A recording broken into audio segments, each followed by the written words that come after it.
நேயர்கள் அனைவருக்கும் வணக்கம். வெண்முரசு இந்திரநீலம் அத்தியாயம் 86.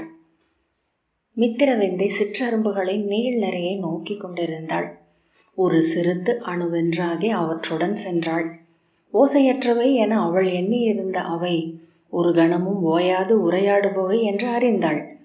சென்றவை வருபவை, ஊடே நின்றதிரும் நிகழ்பவை என அவற்றுக்கும் காலக்களியாட்டு என்பதுண்டு என்று அறிந்தாள். 3 நிறைகளாக அவை சென்று இறங்கி மறைந்த புற்றின் சிறு வாயில் அருகே தயங்கி நின்றாள். அவளை பின்னின்று அணுகிய எறும்பு பெண்ணொருத்தி, "இளவரசி, உள்ளே வருக" என்றாள். "மேல்வேணா என்று அச்சமுறுகிறேன்" என்றாள் மித்திரவிந்தை. "பிரிதொரு உலகம் அது. அங்கு இங்குள அனைத்தும் உள்ளன. மீள்வதும் அங்கு தொடர்வதும் தங்கள் முடிவே" என்றாள் எறும்பு பெண். "என் பெயர் விமலை. இங்கு சோனகுலத்து தலைவன் மகள்" என்றாள். அவள் அருகே நின்றிருந்த பிரிதொருத்தி, "என் பெயர் மித்ரை, ஹிருஸ்வ குலத்தவள். அஞ்ச வேண்டாம், வருக இளவரசி" என்றாள். மித்ரையின் தோள்களை மெல்ல பற்றி கொண்டு அஞ்சும் அடியெடுத்து வைத்து இருள் சுழி என தெரிந்த புற்றுக்குள் இறங்கினாள். "சிற்றுலகம்" என்றாள் மித்திரவிந்தை. "உலகங்கள் அனைத்தும் சிற்றுலகங்களே" என்றாள் மித்ரை. செங்குத்தாக சுழன்று கீழிறங்கியது சுரங்கம். அச்சுருளின் சுவரை பற்றி கொண்டு நீர் வழிவது போல ஊர்ந்து இறங்கினர். சில கணங்களுக்கு பின் விழிகள் இருளை ஒளியென கொள்ளத் தொடங்கின. இருளுக்குள் இருளென புடைத்தெழுந்த காட்சிகள் தெளிவான உருவங்களாயின. காற்று மெல்லிய ஒழுக்கென கடந்து சென்றது. அனைத்து நிறையும் ஒரே தாளத்தில் அசையும் 1000 கால்களால் ஆனவையாக இருந்தன. முகக்கொம்புகள் அசைந்தசைந்து பேசிய சொற்களை முகக்கொம்புகள் கேட்டன. மையப்பாதையின் இரு பக்கமும் பிரிந்து சென்றன பல 100 கைவழிகள். அச்சிறு வளைவுகளின் ஓரங்களில் செறிந்த சிற்றறைகளில் கருவறை மனம் நிறைந்திருந்தது. அங்கே மைந்தர் உறங்கும் வெண்பையை நெஞ்சோடு அணைத்து கனவில் ஆழ்ந்திருந்தன அன்னை எறும்புகள். மெல்ல நொதித்து கொண்டிருந்த முலைப்பாலின் மனத்தில் சொல்லின்றி நடமாடினர் செவிலியர். குவிந்தெழுந்த மேடுகளில் 100கணக்கான சிற்றறை முகப்புகள் திறந்திருந்தன. அங்கே அமர்ந்து கீழே நோக்கி களியாடின பெரிய எறும்புகள். அப்பால் பெரும் களஞ்சியம் ஒன்று உணவு அடுக்குகளால் நிறைக்கப்பட்டு கொண்டிருந்தது. ஒரு கணமும் ஓயாதவர்களென சுமை இழுத்து சென்றனர் ஏவலர். எங்கும் அங்குள்ளது போலவே குல அடுக்குகள் உள்ளன. படைக்கலம் ஏந்துபவர், அவர்களுக்கு சொற்களம் அமைப்பவர், அக்களம் நின்று ஆடும் அரசர், அரசருடன் இணைந்திருக்கும் சான்றோர், அவர்களுக்காக விழி ஒளி காட்டும் முனிவர் என்றாள் மித்ரை. சிரித்தபடி, "ஆம், அனைவரும் உள்ளனர். அண்டி வாழ்பவர், வஞ்சம் கூறுபவர், மிகை விழைப்பவர், அழித்தலொன்றையே இயல்பென கொண்டவர், தீமையில் உவகையை அறிபவர்" என்றாள் விமலை. "குருதியை இருளும் ஒளியும் ஆள்கின்றன இளையவளே" என்றாள். பாதை வளைந்து இறங்கி நீள்வட்ட கூடமொன்றை சென்றடைந்தது. அங்கே கூடி அலையடித்து நின்ற இளையோர் நடுவே இருவர் கால்களையும் கைகளையும் பின்னி நிகர் விசை கொண்டு அசைவிழந்து மற்போரிட்டு கொண்டிருந்தனர். "இங்கு சமரில்லாத தருணம் என ஒன்றில்லை" என்று மித்ரை சொன்னாள். "எங்கள் அரசு வென்றவருக்கு உரியது. இங்குள்ள அனைத்தும் அரசுக்குரியவை. ஒவ்வொரு கணமும் ஆற்றலால் அளக்கப்படுகிறது" விமலை, "இங்குள்ள அனைத்து சொல்லும் செயலும் போரே" என்றாள். மித்திரவிந்தை வியந்த விழிகளுடன் இறங்கிச் சென்றாள். இரு பெண்களின் தோள்களை பற்றி எழுந்து நோக்கினாள். உடல்களில் கல்லித்த அசைவின்மை ஒரு கணத்தில் கலைந்து உச்ச விரைவென மாறி ஒருவன் மற்றவனை தூக்கிச் சரித்தான். தன் கால்களால் அவன் வயிற்றை புதைத்து மண்ணோடு அழித்து கொண்டான். சூழ நின்ற குடியினர் கைவிரித்து ஆர்த்தெழுந்து அலையடித்தனர். தோற்றவன் எழுந்து தள்ளாடி விலக, வென்றவன் இரு கைகளையும் தூக்கி களத்தை சுற்றி வந்தான். பிறிதொரு மல்லன் தன் இரு கைகளையும் தூக்கி அரை கூவியபடி மன்று நடுவே வர, அவனை ஊக்கியபடி கூச்சலிட்டு சூழ்ந்திருந்தது கூட்டம். இருவரும் கைகளை மெல்ல அசைத்தபடி ஒருவரோடு விழி கோத்து சித்தம் நட்டு சுற்றி வந்தனர். அவர்கள் காலூன்றிய நிலம் அதிர்ந்து கொண்டிருந்தது. அவ்வதிர்வில் சூழ்ந்திருந்தவர்களும் அசைந்தனர். எண்ணீராத கணம் ஒன்றில் 4 கால்களும் 4 கைகளும் ஒன்றுடன் ஒன்று பின்னிக் கொள்ள பொங்கி எழுந்த விசைகள் இரண்டும் ஒன்றையொன்று சந்தித்தன. துலாக்கோல் முள்ளென இரு பக்கமும் மாறி மாறி சென்ற ஆற்றல் முற்றான நிகர்நிலை புள்ளியை கண்டடைந்ததும் அசைவின்மையாயிற்று. உறைந்தது என விழிக்கு தெரிந்த அக்கணத்தின் உள்ளே மிக மெல்ல ஒரு கணத்தின் கோடியில் ஒரு பகுதி ஓர் அலகென ஆகி ஆற்றல் தன்னை அளந்து கொண்டது. காலம் ஒரு கணத்தின் தொடக்கத்தில் இருந்து தொடுவானென தெரிந்த மறு எல்லை நோக்கி சென்றது. அந்த ஒரு அலகின் மெல்லிய திசை திரும்பலில் ஒருவன் பிறிதொருவனை வென்றான். சுழற்றி மண்ணில் அடிக்கப்பட்டவன் தன் கால்களால் வென்றவனை அறைவதற்குள் அவன் தன் முழு உடலாலும் விழுந்தவன் மேல் விழுந்து இறுக பற்றி கொண்டான். சூழ்ந்திருந்தவர்கள் மாயக்கனவொன்றில் இருந்து விடுபட்டவர்கள் போல் தங்களை உணர்ந்து கை தூக்கி எம்பி குதித்து ஆர்ப்பரித்தனர். வென்றவன் எழுந்து இரு கைகளையும் விரித்து சூழ நோக்கி வாழ்த்தொழியை ஏற்றான். அவர்களின் குரல்களினூடாக அவன் ஏறி ஏறி சென்றான். அப்போது அக்களம் எங்கும் இளநீல ஒளி எழுந்ததை அவள் கண்டாள். மென்குளிரொன்று பரவியதைப் போல் உணர்ந்தாள். அதை உணர்ந்தவர்கள் போல நீலம் தெரிந்த விழிகளுடன் ஒவ்வொருவரும் திரும்பி மறுதிசை நோக்கினர். அங்கிருந்து நீலமணி உடல் கொண்ட எறும்புருவான இளையவன் ஒருவன் எழுந்து வந்தான். இளையோன் விண்ணளந்தூன் வடிவென நம்முருவில் எழுந்தவன் என்று அவர்களில் ஒரு முதியவர் கூவினார். சிறுவாயில் ஒன்றிலிருந்து வெளிவந்து மேடையின் மேல் நின்றான். வென்று ஆர்ப்பரித்து நின்ற மல்லன் திரும்பி அவனை கண்டான். இருவர் விழிகளும் ஒன்றையொன்று தொட்டன. ஒரு கணம் கொம்பு தாழ்த்தி பின்னெட்டு எடுத்து வைத்த அவன் மறுகணம் நிமிர்ந்து கை தூக்கி வருக என்றான். மேலிருந்து ஒரே தாவலில் இளைய நீலன் இறங்கி வந்தான். இருவரும் கைகளை நீட்டியபடி சுற்றி வந்தனர். கூட்டம் ஓசையழிந்து நின்றது. இக்கணம் இக்கணம் என இருள் அதிர்ந்தது. அவர்கள் கை கோத்து தலைமுட்டி ஓருடலாக இறுகி உருண்டு அசைவிழப்பதை பின்னர் கண்டனர். வலியோன் பேருடலும் வஞ்சம் எழுந்த விழிகளும் கொண்டிருந்தான். ஆனால் அவன் உடல் உருகி வழிவதைப் போல் வலுவிழப்பதை அனைவரும் கண்டனர். இக்கணம் இக்கணம் என்று அங்கிருந்த உடல் வெளி பொறுமை இழந்தது. சட்டென்று அவ்வுடலில் பற்றி எழுந்த நீலத்தழல் போல எழுந்தான். அதை தன் 4 தடக்கைகளால் அரைந்து பரப்பினான். 8 கை கால்களும் அதிர்ந்து நடுங்க மாமல்லன் தன் கால்களை மடக்கி தலையால் நிலம் தொட்டான். உடல் மெல்ல அதிர எந்தையே என்றான். அவன் உள்ளே ஏதோ முறியும் ஒலி கேட்டது. விழிகள் நிலைக்க முகக்கொம்புகள் நடுங்கி நிலைத்தன. ஆழ்ந்த அமைதி சூழ்ந்த அக்கூட்டத்தில் எவரோ என ஒரு பாடல் வரியை அவள் கேட்டாள். யுகங்கள் தோறும் நான் நிகழ்கிறேன். அரைக்கதவு ஓங்கி உதைத்து திறக்கப்பட்ட ஓசை கேட்டு விண்ணிலிருந்து சரடற்று விழுந்தவள் போன்று பின்னுக்கு சரிந்து கையோன்றி தலை தூக்கி நோக்கினாள். குருதி சொட்டுகள் தெரித்த நீண்ட வாளுடன் நினம் ஒட்டி மெல்ல வழிந்த நீண்ட வெண்ணிற கைகளுடன் உள்ளே வந்த கண்ணி என உருமினாள். யார் என்று மித்திரவிந்தை நடுங்கியபடி கேட்டாள். அறியாமல் கையூன்றி பின்னால் நகர்ந்தாள். உரத்த குரலில் அவள், இளவரசி, என் பெயர் சுபத்ரை. துவாரகை ஆளும் இளைய யாதவரின் தங்கை. அவருக்கு அரசியாக எழுந்தருள தாங்கள் விழைவீர்கள் என்றால் என்னுடன் இக்கணம் கிளம்புங்கள் என்றாள். 1000 முறை கேட்ட பெயர் எனினும் அவள் கேட்டதெல்லாம் ஒலியற்ற வடிவிலேயே என செவியில் அச்சொல் விழுந்தபோது உணர்ந்தாள். இளைய யாதவர் என்று சொல்ல முள்ளில் வண்ணத்து பூச்சி என சிறகு தைக்க அமைந்து துடித்தாள். கிளம்புங்கள் இளவரசி, நமக்கு பொழுதில்லை என்றாள் சுபத்ரை. யார் யார் என்றாள் மித்திரவிந்தை. இளைய யாதவரை நீங்கள் அறிந்ததில்லையா? அவர் மேல் உங்கள் உள்ளம் காதல் கொண்டதில்லையா என்றாள். நான் சற்று முன் அவரை நோக்கி கொண்டிருந்தேன் என்றாள் மித்திரவிந்தை. யுகங்கள் தோறும் நிகழ்பவர், அறநில அழித்து அறம் நாட்டும் வருகையர். அவளுடைய பித்தெழுந்த விழிகளை நோக்கி சுபத்ரை புன்னகை செய்தாள். ஆம், மானுட உரு கொண்ட விண்ணவர் அவர் என்று கவிஞர் பாடுகிறார்கள். மானுட உரு கொண்ட விண்ணவர் அவர் என்று கவிஞர் பாடுகிறார்கள். விண்கதிர் மண் தழுவுதல் போல் இன்று உங்களை அவர் ஆட்கொண்டிருக்கிறார். ஒப்புதல் இருந்தால் எழுங்கள். மித்திரவிந்தை அஞ்சி எந்தை என்றாள். நான் கேட்பது உங்களிடம். கோலம் விளையும் வயலில் இருந்து அறுவடை செய்யப்பட்டாக வேண்டும்.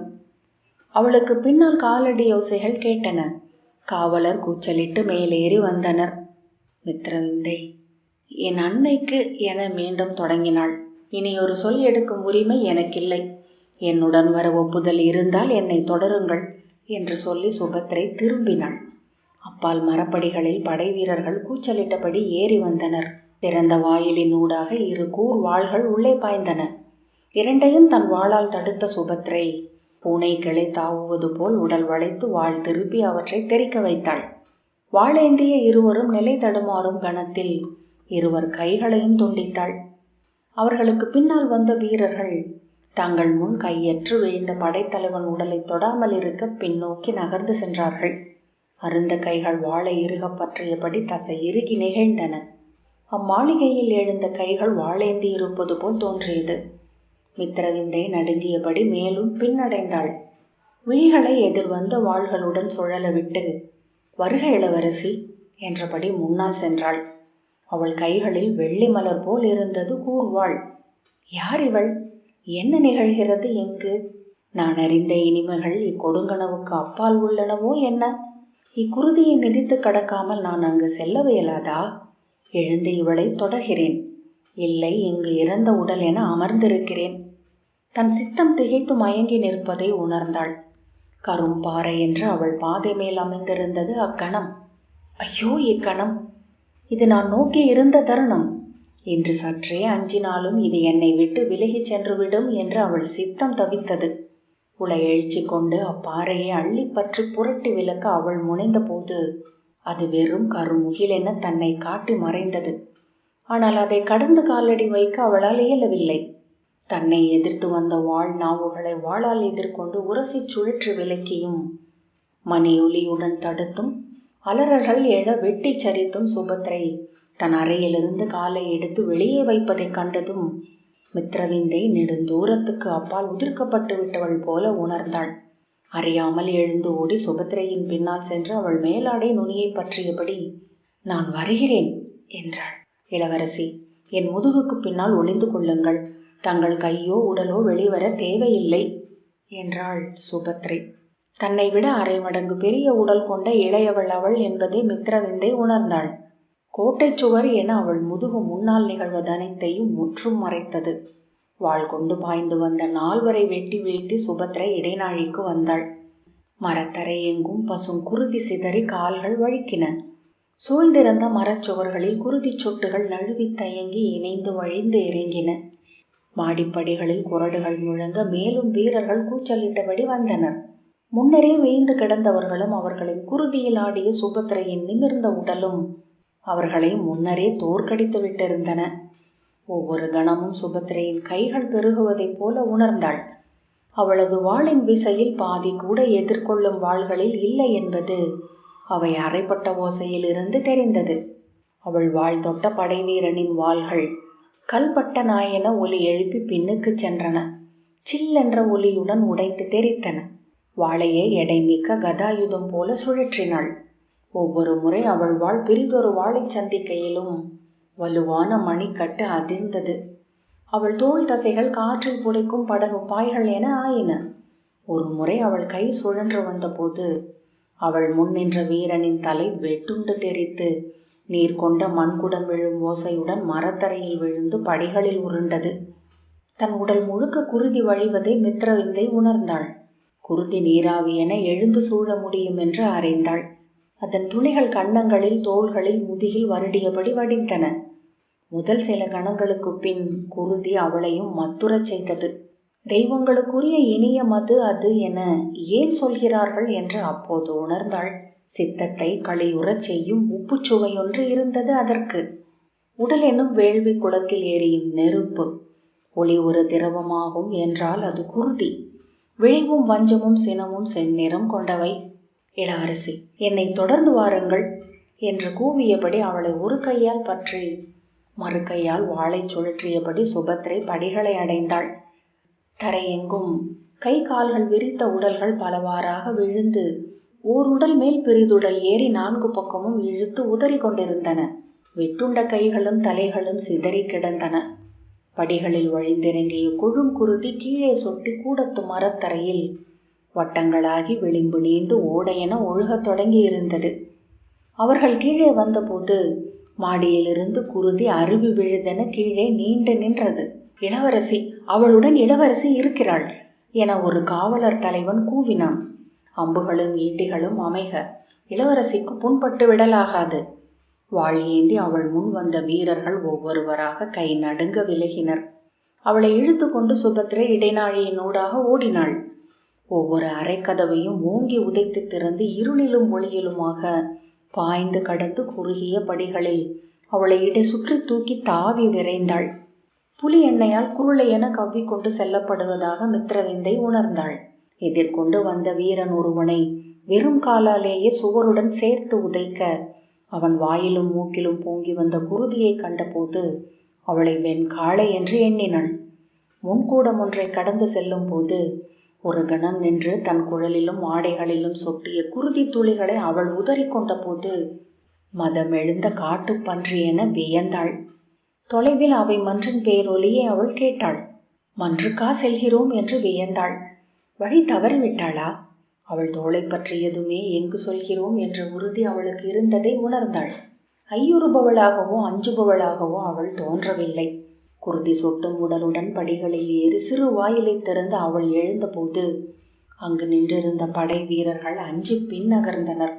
எவரோ கொற்றவை என்பதை அவள் கேட்டாள். மன்றுக்கு செல்லும் செம்பட்டு விரித்த பாதையினூடாக விரைந்து சீர்படிகள் வழியாக அவளை சுழற்றி பற்றி தூக்கி மேலேற்றி அவள் நின்றபோது தன்னெதிரே விரிந்த மன்றை மித்திரவிந்தை கண்டாள். ஒளிரும் முட்களுடன் புதர் ஒன்று எழுந்து சூழ்ந்தது போல அவந்தியின் படை வீரர்கள் அவர்களை முற்றுகையிட்டனர். இடை சுற்றி அவளை முன்னால் தூக்கி தன் முன் நிறுத்தி வாளை முன்னால் நீட்டியபடி கால்களை பரப்பி வைத்து நின்றாள் சுபத்ரை. இளவரசி, இளவரசி மேல் படைக்கலன்கள் படலாகாது என்று பின்னாலிருந்து எவரோ கூவ அவளை சூழ்ந்து நாகங்கள் என நெளிந்து அலையடித்தன பல 100 வாழ் முனைகள். தொலைவில் ஒரு குரல் எழுந்தது. திரை தூக்கப்பட்டது போல் படை வீரர்கள் விலக அவள் வெட்ட வெளியில் குருதி நீராடிய உடலுடன் நின்றாள்.